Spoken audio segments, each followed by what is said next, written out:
All Indiana Politics is your premier source for Indiana politics. Focusing on issues that matter to you. I still want us to be the best in the Midwest. We can't afford another lockdown. Give the citizens of this country the relief they need. Education in the state of Indiana remains priority number one. In-depth, nonpartisan coverage. We don't know exactly where the economy will be in January. People are worried with good reason. Exclusive interviews with Indiana's political leaders. We have the resources here in the state of Indiana to care for those who are in need. Expert analysis on critical legislation. We need to reform those laws. This recovery is going to take some time. We've got to anticipate that there'll be a budget shortfall. From Wish TV, this is All Indiana Politics Podcast on the All Indiana Podcast Network.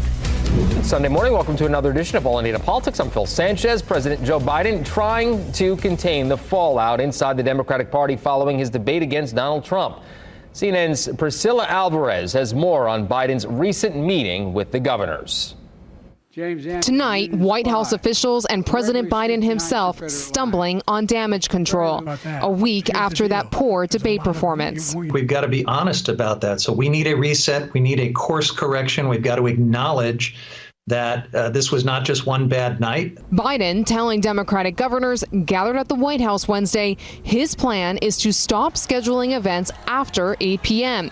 so he can get more sleep. That comment, according to sources, leaving some governors privately frustrated. Biden was also asked about his health by Hawaii Governor Josh Green. According to the New York Times, quote, Mr. Biden replied that his health was fine. It's just my brain. An attempt at humor, according to his campaign chair, that fell flat with some in the room, despite their public support. The president is our nominee. The president is our party leader. And the president has told us, and he was very clear back there, that he is in this to win this. The White House's evolving reasons for Biden's bad debate are also raising eyebrows. Officials now contradicting the White House press secretary, saying Biden was seen by his doctor days after the debate. He did not get checked out by the doctor. It's a cold, guys. It's a cold. And I know that it affects everybody differently. We have all had colds. And so, no, he was not checked by the doctor. A White House official tells CNN Biden had a, quote, brief check, not a physical, after the debate. In private, Biden has acknowledged that the next few days are critical, packed with a high-profile interview and 2 stops in battleground states, and appealing directly to black voters in a pair of new interviews. I had a bad night, and the fact of the matter is that, I screwed up. I made a mistake. That's 90 minutes on stage. Look at what I've done in 3.5 years. All right, for more on that, let's bring in 2 members of Indiana's best political team, Democrat Laura Beck and Republican Allie Bartlett. Good to see you both. Lots to get to today. Laura, at least 2 sitting Democratic members of Congress have called on Biden to drop out. How seriously should we take those calls? Well, I think there is definitely room for discussion within the party, and I think those discussions have to happen. I think when you look back at that debate, which was now over a week ago, and we are still continuing to talk about it, it was a really bad night. And I think people have a right, and I think people have a reason to be concerned about that. I think those discussions need to have place, and I think President Biden, probably one of the best things he can do is get himself out there right now. The more we see of him, I think that will help people make better decisions and feel more comfortable. But at the same time, I think being unscripted, being out with people, being out in the communities, doing rallies, really having that aggressive schedule, I think will either allay concerns or will make those concerns worse. At this point in time, the most important thing we have to do is we have to defeat Donald Trump in November. That's job one for Democrats, and really that's job one for our democracy. So we've got to defeat him. He himself didn't have a great debate, but at the same time, we've got to put our best effort forward. And if that means we have some conversations about who the best candidate is, then so be it. We need to do that. Allie, to Laura's point, Republicans have made it an issue of Biden's age throughout the campaign. If Biden were to be replaced on the ballot, would that actually hurt Trump by taking away a key argument? Look, I think that Donald Trump is going to win in November no matter what. And I think that people are starting to realize that on both sides of the aisle. I mean, whether or not they replace Joe Biden, at this point, their party looks so weak in the face of all of this. And let's be real, it wasn't just one bad debate performance. I mean, he has been like this really throughout the duration of his presidency. Obviously, I think, it's important that there are people in the Democratic Party that are starting to stand up and say this man can't be responsible for running our country anymore. I think even if they replace him at this point, though, it's a surefire thing that Donald Trump is going to win in November. Allie, out of all of the names that have been floated as a potential replacement, who are Republicans most worried about, if any? Honestly, I don't think we're worried at all at this point. No matter who they put at the top of their ticket, I think, first and foremost, I think there's absolutely no way they get around Kamala Harris. I think they have to nominate her just on appearance alone if they don't go with Joe Biden. But truly, I think our party has zero concern. I think this November is in the bag for President Trump. Laura, same question. Who would you like to see? Well, time is of the essence here. I think that's a big part of it. So depending on where Joe Biden is and where things unfold over the next few days and in the coming weeks, probably the best bet would be the vice president. She's got the operation already in place. I think she brings an incredible amount of vigor, and standing next to Donald Trump on a debate stage or even side-by-side comparison, there really is no comparison. I think the key would be to having a vice president that would speak probably more to middle America, that might might be a bit more in that line. I think would also be helpful as well. Again, this is a bit premature, but I think that those discussions have to happen, and I think we have to be mindful of that as we're moving forward. I still don't think it's a done deal for Donald Trump, especially when you saw the polling of the head-to-head. I mean, the vice president is within the margin of error on some of those polls. So as we see in the coming weeks, as this evolves, it's going to be very interesting. If this does happen, though, Laura, I would assume you, as a Democrat here, would want it to happen soon, no? I think time is of the essence. Yeah, I think time is of the essence. I think one of the challenges of politics always is there is an end date. You cannot move the date to an election. You have ballot requirements in all different states, so you've got to move quickly. And I think dragging our feet is not going to serve us well at this point. Okay, we'll see what happens. Good conversation. Thank you both. Stick around. We'll come back to you a little bit later in the program. Coming up, we hear from two candidates trying to upset Jennifer McCormick's preferred pick for lieutenant governor. Welcome back. Democrats face multiple choices for a lieutenant governor as Saturday's state party convention. Governor candidate Jennifer McCormick had asked delegates to nominate former House Minority Leader Terry Gooden. Opponents already were jumping into the race even before he was announced. Our government reporter Garrett Berquist sat down with two of Gooden's challengers. There were rumors that there was going to be a unity running mate, one that was picked from across the aisle, one that was not within the scope and values of the Democratic Party as I see fit. And in the end, we found a Democrat who focused on the same values as a Southern Republican. And this was my fear early on, and we've achieved this. Tell me how you would approach the office of Lieutenant Governor itself. Let's start with the Lieutenant Governor's role as President of the Senate.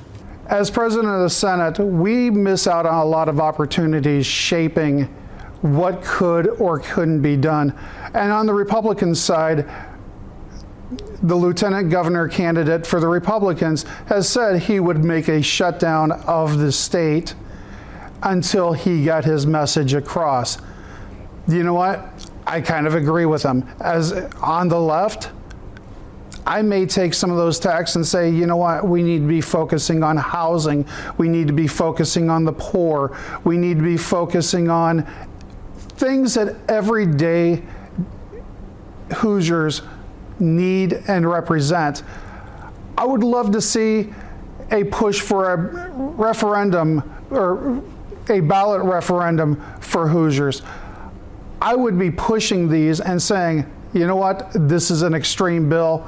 It's not hitting the floor. The Lieutenant Governor chairs the board of directors for the Indiana Housing and Community Development Authority, and that agency's purview includes rental assistance and some other forms of homeowner assistance. How would you approach that role as it pertains to Indiana's housing crisis? When I first bought my house, I had a $10,000 rental or homeowner assistance down payment given to me. This is the sort of thing we should be doing across the board. We need to stop allowing out-of-state ownership of homes and rentals.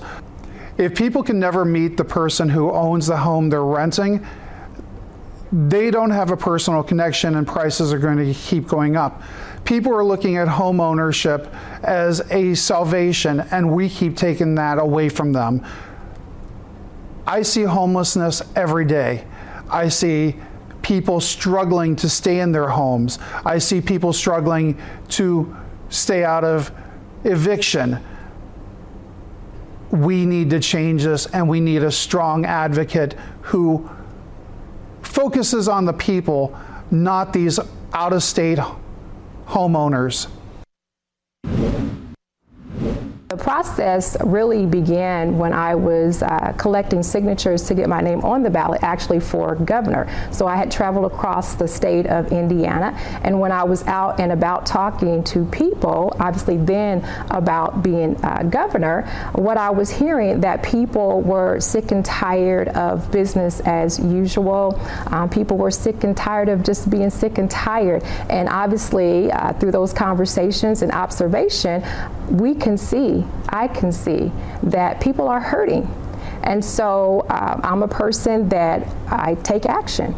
And like I told you before, I like helping people. And so this is the urgency of now, I would say. Now it's time for people to step up, regardless of the barriers in front of them, and get out here and make a difference, because that's the only thing that will change business as usual. Tell me about how you would approach the office of Lieutenant Governor itself. And let's start with the Lieutenant Governor's role as President of the Senate.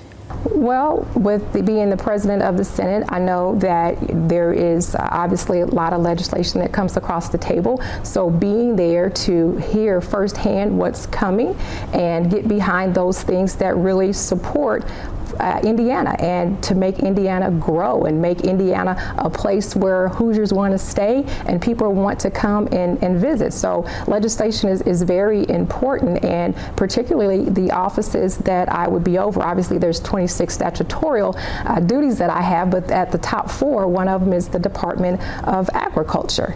And that's the bread and butter of Indiana, literally the bread and butter of Indiana. And so making sure that farmers have what they need to sustain not only the farms, but their families. That's very important, having good quality food, because they determine literally the health of all of Indiana. The Lieutenant Governor chairs the board of directors for the Indiana Housing and Community Development Authority, and that agency's purview includes some forms of rental assistance and homeowners assistance. How would you approach that role as it pertains to Indiana's housing crisis? Well, my current role, which is a protector of housing, and so I work with them to a degree now. I make referrals to them all the time with regards to people who find themselves in trouble and cannot pay their rent. So I know how important rental assistance is. I know how important energy assistance is. And so helping them to do what they do best, that to me is a dream. And we all come to the table with areas of expertise, and housing is definitely one of my areas of expertise. So it's just, I mean, to me, it's just easy. It will be easy to work with them and to make sure that they're in position to continue to help Hoosiers across the state. And that includes our rural areas as well. All right, coming up, Indiana's best political team looks ahead to a busy state Democratic convention.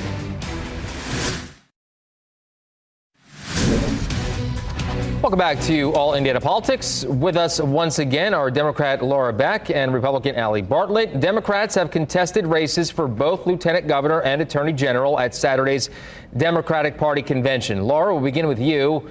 The lieutenant governor's race is one that we're keeping a close eye on. How worried should Terry Gooden be going into the convention? Well, I mean, I don't want to sound too overconfident, but I think Terry probably has the support and will probably likely come out with the nomination. He's got a long history within the party, and I know that he has been spending a lot of time really reaching out to folks and delegates, particularly as we are heading into the days ahead. So I always take my hat off to anybody who puts their name out there and wants to run. But I think at this point in time, Terry has very long-term relationships and would see him coming through. Allie, this fight has echoes of the contest between Micah Beckwith and Julie McGuire at the Republican convention. What does this say about what voters want from their parties in 2024?